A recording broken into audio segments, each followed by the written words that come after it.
2017 will be a year of heavy consequence. In this prolonged period of economic stress, nationalism builds up, nativism resurges, and barriers are resurrected. This dynamic has been building in Europe for years and driving anti-establishment forces, but the current has now spread to the United States. So what now? The main theme of a Trump presidency is retrenchment, the idea that the United States needs to take some me time after overextending itself overseas. It's time to pull back, let others pick up the slack on defense in their neighborhoods, and let the U.S. focus on boosting its economic competitiveness as a first order of business. This retrenchment policy is not a sharp break with the Obama administration.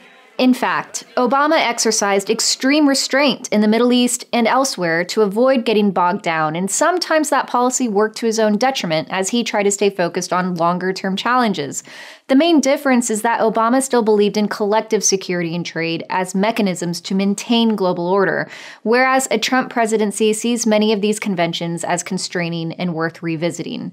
Either way, retrenchment is easier said than done when you're the global superpower.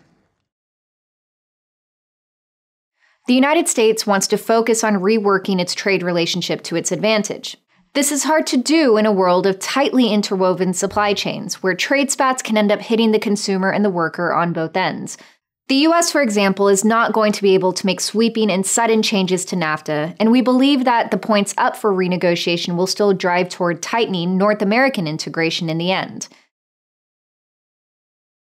In the search for leverage with China, the United States can play the Taiwan card, but China will also pull its own trade and security levers, and that will inevitably draw the United States into security conflicts in the Pacific theater.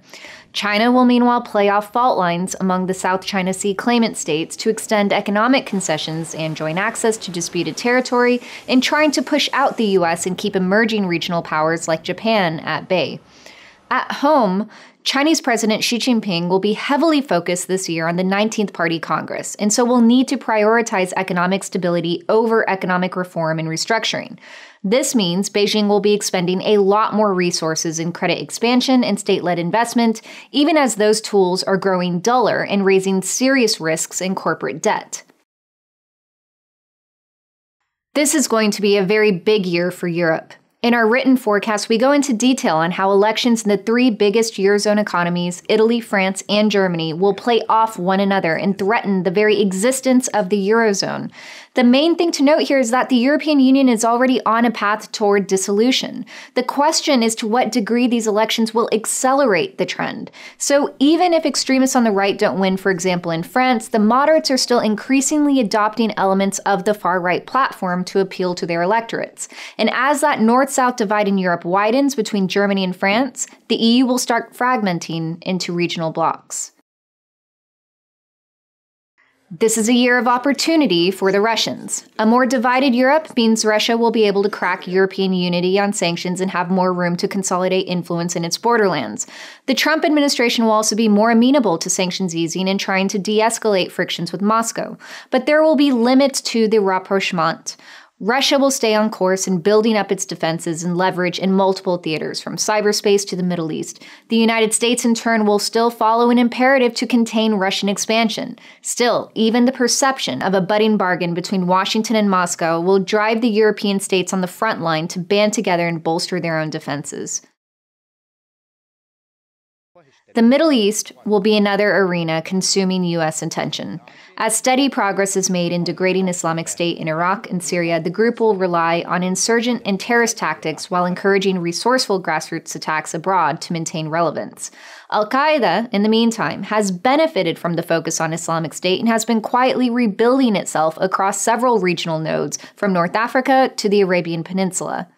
Turkish-Iranian competition will escalate across northern Syria and northern Iraq as Turkey works to establish its sphere of influence and drive a wedge between the Kurds, and as Iran struggles to consolidate the gains it's made so far. With that regional competition in play, an enduring political settlement in Syria will remain out of reach.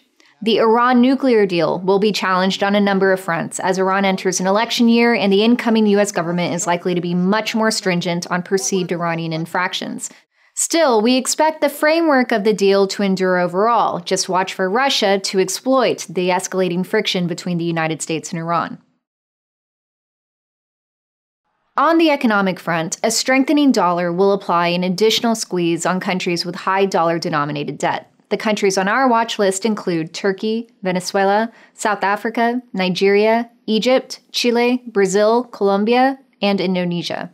In the oil markets, we will see a tepid recovery in global crude prices this year, with Saudi Arabia and its Gulf partners shouldering the burden of production cuts and playing a more interventionist role in the market.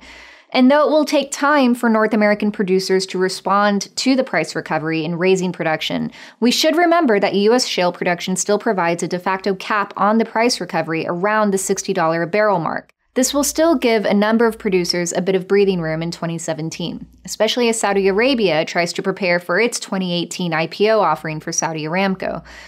But the relief may not be enough for a country like Venezuela to avert a long-coming crisis.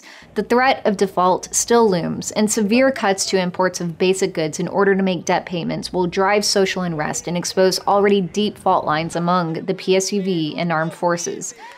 There's no shortage of issues to cover when the world is in upheaval. If you want to understand what shape the world will take in 2017 through sober, dispassionate geopolitical analysis on the structural forces at play, stay tuned for our forecast set to release on December 27th.